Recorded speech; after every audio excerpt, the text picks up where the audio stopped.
ওষুধ ছাড়া দীর্ঘ সময় মিলন করার ৩টা পদ্ধতি রয়েছে। এই ৩টা পদ্ধতি যদি আপনি মেনে চলেন তাহলে এই উত্তেজনামূলক ওষুধ খেতে হবে না, আপনার হার্ট, লাংস, কিডনিকে নষ্ট করতে হবে না। বর্তমান সময়ে দেখা যায় যে প্রথম বিবাহিত জীবনে অথবা কোথাও যদি প্রথম মিলন করতে চাই তখনই দেখা যায় এই ছেলে মেয়েরা উত্তেজনামূলক অনেক বেশি ওষুধ খেয়ে যায়। এটা লং টাইম ধরেও খেতে থাকে, কারণ অনেক সময় দেখা যায় যে এই ধরনের ওষুধ খেতে খেতে অনেক বেশি ভালো লাগে, ভালো লাগার পরে তারা এগুলো ছাড়তে পারে না। একসময় এই ওষুধের উপর অনেক বেশি ডিপেন্ডেন্ট হয়ে যায়। একসময় দেখা যায় তাদের ওষুধও কাজ করে না, পাশাপাশি দেখা যায় তাদের ভাইটাল অর্গানগুলো হার্ট, লাংস, কিডনি এগুলো নষ্ট হয়ে যায়।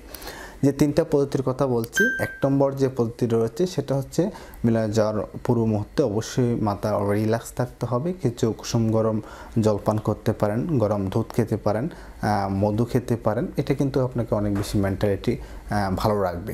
পাশাপাশি হচ্ছে অবশ্যই আপনাকে ফোর প্লে অবলম্বন করতে হবে, যেটা হচ্ছে খুবই গুরুত্বপূর্ণ। অবশ্যই চেষ্টা করবেন 10 থেকে 15 মিনিট অথবা আধা ঘন্টাও নিতে পারেন, এই ফোর প্লেটা আপনি কন্টিনিউ চালিয়ে যাবেন। যদি ফোর প্লেটা ঠিকঠাক মতনে করেন তাহলে আশা করি আপনার পাশাপাশি আপনার স্ত্রীও জনজীবনে অনেক বেশি তৃপ্তি পাবে। কারণ একটা কথা চিন্তা করেন, আপনি যদি 1 থেকে 2 মিনিটের ভিতরে বীর্যপতন হওয়ার পরে আপনি অনেক বেশি স্যাটিসফাই বা মানসিকভাবে শান্তি পেলেন, এইটা কিন্তু আপনার স্ত্রীরও দরকার। এই জন্য হচ্ছে চেষ্টা করবেন যে একটু সময় ধরে মিলন করার জন্য, তারও যেন অর্গাজমটা হয়। 2 নম্বর হচ্ছে অবশ্যই মিলনের সময় আপনাকে কিছু গ্যাপ নিতে হবে। 1 মিনিট অথবা 2 মিনিট পর পর 20 সেকেন্ড অথবা 30 সেকেন্ড একটু গ্যাপ নিতে পারেন, যা আপনার সময়টাকে বৃদ্ধি করতে সাহায্য করবে। পাশাপাশি হচ্ছে এই গ্যাপ সময়টাকে আপনি ফোর প্লে অবলম্বন করতে পারেন, তাহলে কিন্তু আপনার উত্তেজনাটা বা স্ত্রীর উত্তেজনাটা ঠিকঠাকই থাকবে। 3 নম্বর এবং লাস্ট যেটা পদ্ধতি অবলম্বন করবেন সেটা হচ্ছে বিভিন্ন পজিশনে মিলন করা। একই পজিশনে যদি আপনি দীর্ঘ সময় মিলন করেন তাহলে দেখা যাবে যে দ্রুত বীর্যপতন হওয়ার সম্ভাবনা থাকবে অনেক বেশি। চেষ্টা করবেন বিভিন্ন পজিশনে করার জন্য, তাহলে কিন্তু আপনার সময়টা অনেক বেশি বৃদ্ধি পাবে। একটা কথা লক্ষ্য রাখবেন, যদি একই পজিশনে দীর্ঘ সময় কাজ চালিয়ে যান তাহলে আপনি ক্লান্ত হয়ে যাবেন, সেটা সত্য কথা। চেষ্টা করবেন আপনি শুয়ে থেকে স্ত্রীকে উপরে দিয়ে, তাহলে কিন্তু সময়টা অনেক বেশি বৃদ্ধি পাবে এবং স্ত্রী যখন অনেক বেশি ক্লান্ত হবে তার কিন্তু অর্গাজমটা খুব দ্রুত হবে। এই যে 3টা পদ্ধতি আপনাদেরকে শেয়ার করলাম, এই 3টা পদ্ধতি একদিন তো 2 দিন মানলেই কিন্তু দীর্ঘ সময় মিলন করা সম্ভব না, যেহেতু এগুলা হচ্ছে প্রাকৃতিক বা শরীরের সাথে অ্যাডজাস্ট করে করতে হয়।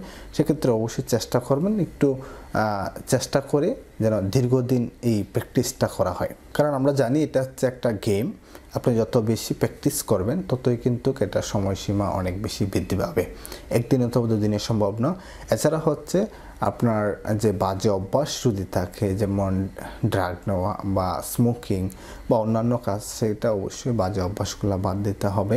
পর্যাপ্ত পরিমাণ পানি পান করতে হবে, সুষম খাবার গ্রহণ করতে হবে। আপনি যদি রাতে খুব দেরি করে ঘুমান সেটা অবশ্যই মাথায় রেখে তারপরে ঘুমাতে হবে। আমরা সবসময় বলে থাকি 7 থেকে 9.5 ঘন্টা আপনাকে ঘুমাতে হবে। সকালবেলা ঘুম থেকে উঠে প্রাকৃতিক ভিটামিন ডি নিতে হবে, এক্সারসাইজ করতে হবে এবং সুষম খাবার যদি কন্টিনিউ খেয়ে যান তাহলে আপনার জনজীবন অনেক বেশি ভালো যাবে।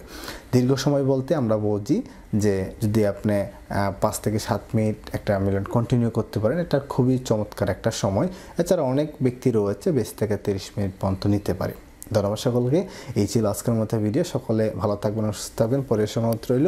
নতুন হয়ে থাকলে ফেসবুক পেজ এবং ইউটিউব চ্যানেলকে সাবস্ক্রাইব করবেন। আপনার কোনো মতামত থাকলে অবশ্যই কমেন্ট করে আমাদেরকে জানাবেন। সকলে ভালো থাকবেন এবং সুস্থ থাকবেন।